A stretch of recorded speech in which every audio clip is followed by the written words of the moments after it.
Today we're going to take a look at rewriting policies within your Genesis agency management system.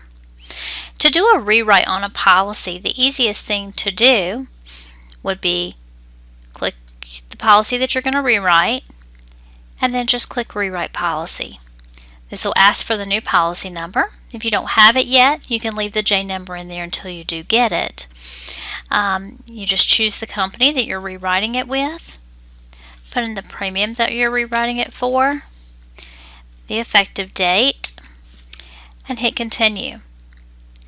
Once you do that, it's going to ask you, do you want to print a cancellation request for the policy? In this instance, I'm going to say no. Most of the time you'll probably say yes so that the customer can sign the cancellation request. So what it's done is it's transferred all the information from the prior policy to the new policy.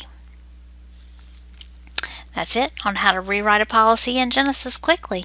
Thanks.